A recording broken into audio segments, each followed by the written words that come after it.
In the early morning hours of December 3, 1948, at approximately 2 a.m., investigators from the House Un-American Activities Committee arrived at a farmhouse in Westminster, Maryland, carrying flashlights and accompanied by their principal witness, a man who would lead them to one of the most peculiar pieces of evidence in American espionage history.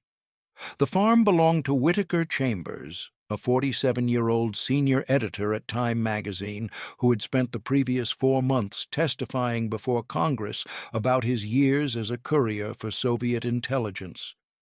The night was cold, with temperatures in the low 30s, and a light frost had begun to form on the pumpkin vines that lay withered in Chambers's vegetable patch behind the main house.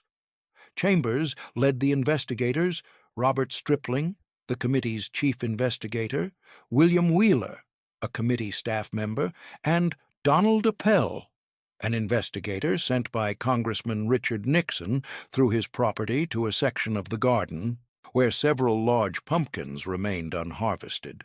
Stripling would later recount that Chambers walked directly to one particular pumpkin, approximately 14 inches in diameter, that appeared no different from the dozens of others scattered across the ground.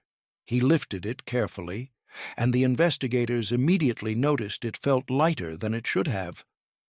Chambers had hollowed out the pumpkin weeks earlier, removing the seeds and pulp, and had placed inside it 3 metal canisters containing 5 rolls of developed microfilm, plus 2 strips of undeveloped film, and several pages of handwritten notes. He had then replaced the top section of the pumpkin and returned it to the garden, where it had remained concealed for more than a month. The microfilm itself consisted of small strips of 35mm film, each containing multiple photographed document pages reduced to thumbnail size, requiring magnification to read. The material would become known as the pumpkin papers, and the documents photographed on those rolls would provide documentary evidence of what Chambers had been claiming since August, that during the 1930s, a network of Communist Party members and Soviet intelligence assets had operated inside multiple agencies of the United States government, collecting classified information and passing it to Soviet handlers. The case would center on one man in particular, Alger Hiss, a 44-year-old attorney and former high-ranking State Department official whose career had taken him to the highest levels of American diplomacy. The documents hidden in Chambers's pumpkin would destroy Hiss's reputation, divide American opinion for decades, and become emblematic of the paranoia and political divisions of the early Cold War. Before we continue with this story, if you're fascinated by the hidden truths of Cold War espionage and the real human cost behind intelligence operations, make sure to subscribe and turn on notifications. We uncover these documented cases every week, bringing you the true stories behind some of history's most consequential secrets. Now, let's understand how this microfilm came to be hidden in a pumpkin in the first place. Whittaker Chambers had been born J. Vivian Chambers in Philadelphia on April 1, 1901. His childhood had been marked by instability and trauma. His father, J. Chambers, was a commercial artist who struggled with alcoholism and eventually abandoned the family. His mother, La Ha, worked to support Whittaker and his younger brother, Richard. The family moved frequently, eventually settling in Lynbrook, Long Island. Whittaker's younger brother, Richard, suffered from severe depression and committed suicide in 1926, an event that profoundly affected Chambers and contributed to his lifelong struggle with despair. Chambers attended Columbia University, where he was recognized as intellectually gifted but socially isolated. He joined the Communist Party in 1925, at the age of 24, during a period when many American intellectuals viewed communism as a progressive response to capitalism's failures. For Chambers, communism offered what seemed like a comprehensive worldview and a sense of purpose. He worked as a writer and translator for communist publications and eventually became involved in underground party work, operating under various aliases. By the early 1930s, Chambers had been recruited into what he would later describe as a Soviet intelligence apparatus, a network of Communist Party members who collected information from government sources and passed it to Soviet handlers. Chambers's role was as a courier. He traveled between Washington, D.C., New York, and other cities, collecting documents and information from sources who held government positions, then delivering that material to Soviet intelligence officers. The network Chambers served operated with sophisticated tradecraft. Sources within government agencies would remove classified documents from their offices, sometimes by checking them out legitimately for work purposes, sometimes by simply taking them without authorization. These documents would be photographed, typically at night in private residences, using 35mm cameras. The original documents would be returned to government files the next day, often before they had been missed. The photographed film would be given to Chambers, who would deliver it to Soviet contacts. The sources providing the documents were not paid employees, but ideological sympathizers who believed they were contributing to a cause they supported. Alger Hiss had been born in Baltimore on November 11, 1904, into a family that appeared respectable but was marked by tragedy. His father, Charles Alger Hiss, was a wholesale dry goods merchant who committed suicide in 1907 when Alger was 3 years old. His older sister Mary Ann also committed suicide when Alger was in his early 20s. Despite these traumas, Hiss had been academically successful. He attended Johns Hopkins University, then Harvard Law School, where he graduated in 1929 and was selected to serve as a law clerk for Supreme Court Justice Oliver Wendell Holmes, Jr., one of the most prestigious positions available to a young attorney. After his clerkship, Hiss practiced law briefly before joining the Roosevelt administration in 1933 as part of the wave of young lawyers recruited to staff the expanding New Deal agencies. He worked first at the Agricultural Adjustment Administration, then moved to the Justice Department, and in 1936 joined the State Department. By the late 1930s and early 1940s, Hiss had become a rising figure in American foreign policy circles. He attended the Yalta Conference in February 1945 as an advisor to President Franklin Roosevelt and played a significant role in the creation of the United Nations, serving as Secretary General of the San Francisco Conference that established the UN Charter in 1945. He was widely regarded as brilliant, capable, and destined for even higher positions. In 1946, Hiss left government service to become president of the Carnegie Endowment for International Peace, a prestigious nonprofit organization dedicated to promoting international cooperation. He was married to Priscilla Fansler Hiss, whom he had met in the 1920s and married in 1929. They had one son, Tony, born in 1941. The Hiss family lived in New York City and appeared to embody the educated, progressive, internationally minded elite of post-war America. Chambers testified that he had first met Alger Hiss in 1934 when Hiss was working at the Agricultural Adjustment Administration. Chambers claimed that Hiss had been introduced to him by Harold Ware, a Communist Party organizer who had established a network of party members working in various New Deal agencies, a group that would later be referred to as the Ware Group. Chambers stated that Hiss had been a committed communist who had deliberately sought positions in government where he would have access to information useful to Soviet intelligence. Over approximately 4 years, from 1934 to 1938, Chambers maintained regular contact with Hiss, meeting with him in Washington and collecting documents that Hiss provided. These documents included State Department cables, reports on U.S. foreign policy deliberations, and other materials classified as confidential or secret. Chambers claimed that Hiss's wife, Priscilla, had sometimes typed summaries of documents on a Woodstock typewriter the family owned, and that these typed summaries had also been passed to Soviet intelligence. Chambers's involvement in espionage ended in 1938, when he broke with the Communist Party and Soviet intelligence. He had become disillusioned with Stalinism, particularly after the Moscow show trials of 1936 to 1938, in which Soviet leader Joseph Stalin orchestrated the execution of many old Bolsheviks on fabricated charges.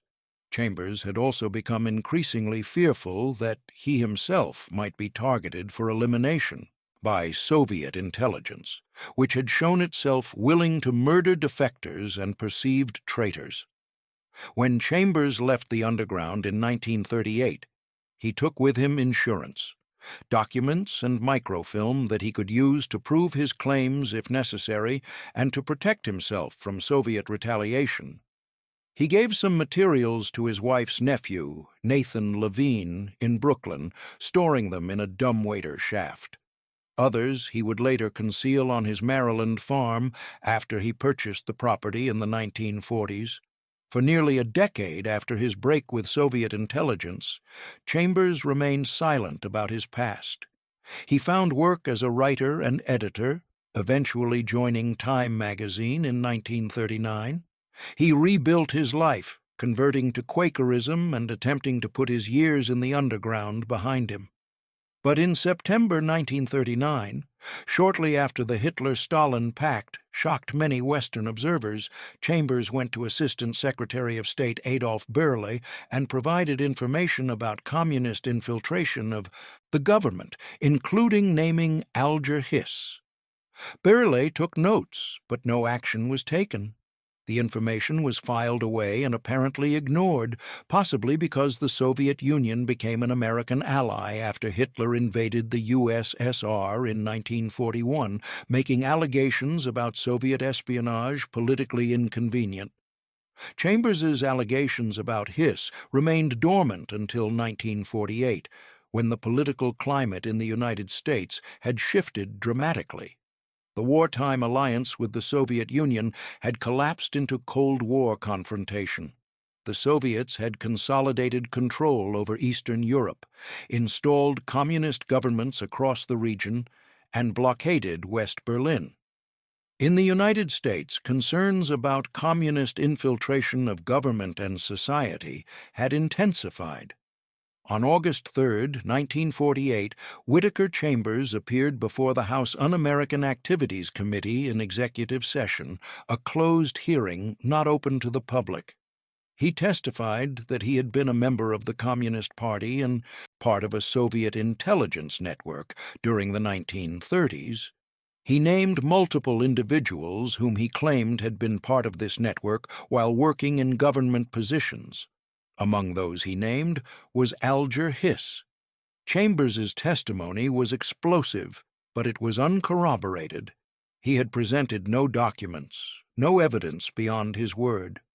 On August 5, 1948, 2 days after Chambers's testimony, Alger Hiss appeared voluntarily before the committee to respond. Hiss categorically denied ever having been a communist or having engaged in espionage. He stated that he did not know anyone named Whittaker Chambers.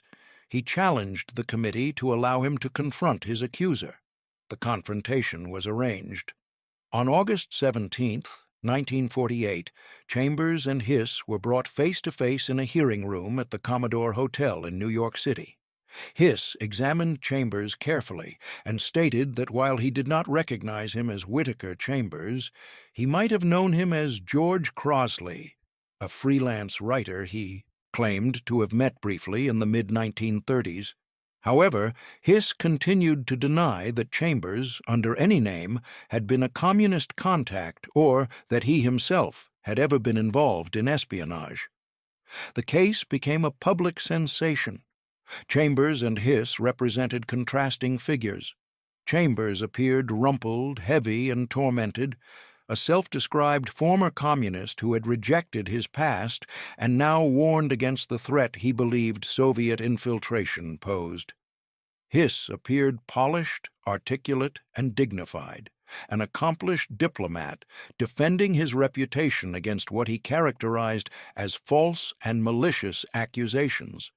The case divided along political and class lines, with many liberals and progressives believing Hiss and viewing the accusations as a right-wing witch hunt, while many conservatives believed Chambers and viewed the case as proof that the Roosevelt and Truman administrations had been infiltrated by Soviet agents. For several months, the case remained a matter of conflicting testimonies with no documentary evidence to resolve the dispute. Then, on November 17, 1948, attorneys for Alger Hiss made what would prove to be a catastrophic tactical decision. Hiss filed a defamation lawsuit against Whittaker Chambers, seeking $75,000 in damages for Chambers's allegations that Hiss had been a communist.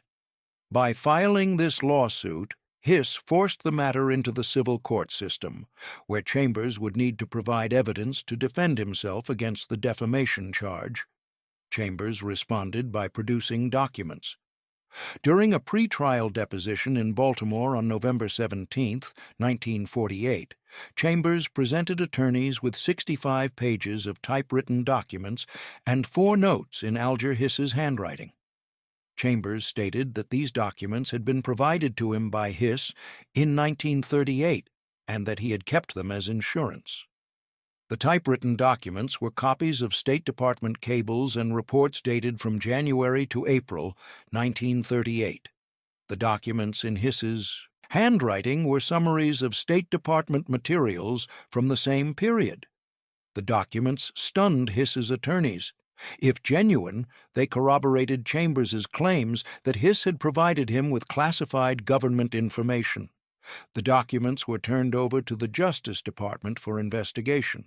Analysis by the FBI determined that the typewritten documents appeared to have been typed on the same Woodstock typewriter that the Hiss family had owned in the 1930s. The handwritten documents appeared to match Alger Hiss's handwriting, but Chambers had not yet produced everything he had. On December 1, 1948, 2 weeks after presenting the documents in Baltimore, Chambers received a subpoena from the House Un-American Activities Committee demanding that he produce any and all additional evidence in his possession. The committee, particularly Congressman Richard Nixon, believed Chambers might be holding back critical material. The following morning, December 2, 1948, investigators came to Chambers's farm to serve the subpoena and press him for any remaining evidence. That evening and into the early morning hours of December 3rd, Chambers led investigators to his pumpkin patch and retrieved the microfilm he had hidden weeks earlier. The 5 rolls of developed film contained photographs of State Department documents, cables, reports, and memoranda, most of them classified as confidential or secret. The documents dated from early 1938, the same period as the typewritten documents Chambers had already produced. The materials photographed on the microfilm included cables from American diplomats in Europe and Asia reporting on political developments, including tensions between European powers before World War II, State Department analyses of international situations, including assessments of Japanese military intentions in China, internal State Department memoranda on U.S. policy positions, and reports on naval armaments and military capabilities of various nations. The 2 strips of undeveloped film were processed and found to contain additional photographs of documents from the same period. The documents did not prove directly that Alger Hiss had provided them. There were no photographs of Hiss handing documents to Chambers, no signed statements, no direct link. However, the documents corroborated Chambers's account in multiple ways. The typewritten summaries matched the typeface of the Hiss family's Woodstock typewriter. The documents in Hiss's handwriting were in his own hand, The materials photographed on the microfilm were State Department documents from the period when Hiss was working in the State Department and would have had access to exactly these types of materials. Chambers had possessed these documents for a decade, long before the current controversy had emerged. The FBI launched an intensive investigation. Agents interviewed dozens of witnesses, examined the Hiss family's typewriter, which Priscilla Hiss had, given to a family maid years earlier and which was eventually recovered, analyzed documents, and built a timeline of contacts between Chambers and Hiss during the 1930s. The investigation confirmed many details of Chambers's account. Witnesses remembered seeing Chambers visit the Hiss residence in the 1930s. Records showed that Hiss had owned the Woodstock typewriter during the period in question. Forensic analysis confirmed the typewritten documents had been typed on that specific machine. On December 15, 1948, a federal grand jury in New York indicted Alger Hiss, not for espionage, because the statute of limitations for espionage had expired, but for perjury. Federal law at the time imposed a 3-year statute of limitations on espionage charges. Since the documents dated from 1938 and the case emerged in 1948, espionage charges could not be filed. Instead, Hiss was charged with 2 counts. First, that he had lied when he testified that he had never given documents to Whittaker Chambers, and second, that he had lied when he testified that he had not seen Chambers after January 1, 1937. Hiss's first trial began in May 1949. The prosecution, led by Assistant U.S. Attorney Thomas Murphy, presented the documents from the pumpkin, the typewritten summaries, the handwritten notes, testimony from Whittaker Chambers, and testimony from witnesses who had seen Chambers and Hiss together in the 1930s. The defense argued that Chambers was an unstable fantasist who had fabricated his allegations and that Hiss was the victim of a conspiracy. The jury deliberated for nearly 15 hours but was unable to reach a verdict. On July 8, 1949, the judge declared a mistrial. The jury had reportedly been split 8-4 in favor of conviction. The second trial began in November 1949 with largely the same evidence but refined presentations by both sides. This time, the jury deliberated for just over 24 hours and reached a verdict. On January 21, 1950, Alger Hiss was found guilty on both counts of perjury. He was sentenced to 5 years in federal prison. Hiss maintained his innocence, stating after the verdict, "I am confident that in the future the full facts of how Whittaker Chambers was able to carry out forgery by typewriter will be disclosed." He appealed the conviction, but the appeals were denied. On March 22, 1951, Alger Hiss entered federal prison at the Federal Correctional Institution in Lewisburg, Pennsylvania, to begin serving his sentence. The case became a symbol of the broader debate about communist infiltration of the U.S. government.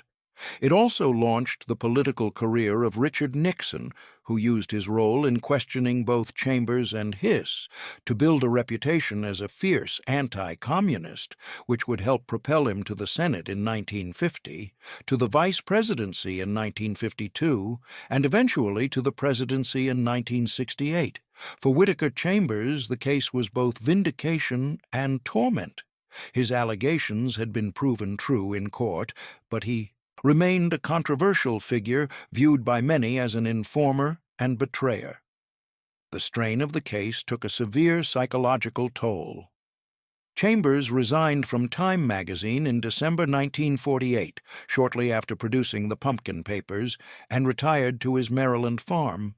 He wrote a memoir, Witness, published in 1952, which became a bestseller and was viewed by many conservatives as an important testament to the dangers of communism. Chambers died of a heart attack on July 9, 1961. For Alger Hiss, the conviction destroyed his career and reputation. He served 44 months in federal prison and was released on November 27, 1954. After his release, he found it difficult to find employment as an attorney because he had been disbarred after his conviction. He eventually found work as a salesman for a printing company. He spent the rest of his life attempting to clear his name, writing books, maintaining his innocence, giving lectures, and filing legal motions seeking to overturn his conviction. The impact on the families was profound and lasting. Priscilla Hiss stood by her husband throughout the trials and his imprisonment, maintaining that he was innocent. However, the strain of the case, the publicity, the financial hardship, and the social stigma took their toll. Priscilla struggled with alcoholism in the years following the conviction. She died on September 3, 1984. Alger and Priscilla's son, Tony Hiss, was 6 years old when his father was first accused and 9 years old when his father entered prison. His childhood was marked by confusion and pain. He did not fully understand what his father had been accused of or why people viewed his family with suspicion and hostility. He remembered visits to prison, his mother's stress, and the sense of being different from other children because of something terrible and shameful connected to his father. Tony Hiss would eventually become a writer and author. In his memoir, The View from Alger's Window, published in 1999, he explored his complicated feelings about his father's case. He described loving his father while also struggling with the question of his guilt or innocence, a question that had divided the country for decades and that had shaped his own life in ways he was still processing as an adult. Years after the trials, Tony Hiss met with John Chambers, Whittaker Chambers' son, and both men found some measure of mutual understanding as two people who had been children when their fathers became entangled in one of the most famous espionage cases in American history. The question of Alger Hiss's guilt or innocence remained contested for decades. Hiss and his supporters continued to argue that he had been framed, that Chambers had fabricated evidence, and that the entire case was a product of Cold War hysteria. Many prominent figures in American public life, including some historians, journalists, and legal scholars, believed Hiss had been wrongly convicted. However, the debate was largely settled in the 1990s when new evidence emerged following the collapse of the Soviet Union. In 1995, the U.S. government released the first transcripts of the Venona intercepts, decoded Soviet intelligence cables from the 1940s that American code breakers had decrypted during the Cold War, but that had remained classified for decades. These cables revealed the existence of a Soviet intelligence network in the United States during the 1940s and included references to a source codenamed Ailes, who had attended the Yalta conference and then traveled to Moscow afterward, details that matched Alger Hiss's movements in 1945. Additionally, after the Soviet Union's collapse, retired KGB General Oleg Kalugin stated in a 1992 interview that Soviet archives confirmed that Alger Hiss had been a Soviet intelligence source. While some questioned these claims and argued about interpretation, the cumulative weight of evidence from multiple sources significantly strengthened the case that Hiss had indeed engaged in espionage. Alger Hiss never admitted guilt. He died on November 15, 1996, at the age of 92, still maintaining his innocence and still pursuing legal efforts to overturn his conviction. In the final years of his life, he gave interviews in which he continued to deny any involvement in espionage and to argue that he had been the victim of a miscarriage of justice. The documents hidden in Whittaker Chambers' pumpkin were among the most important pieces of physical evidence in any espionage case in American history. The microfilm provided documentary proof that classified State Department materials had been photographed and prepared for delivery to Soviet intelligence in 1938.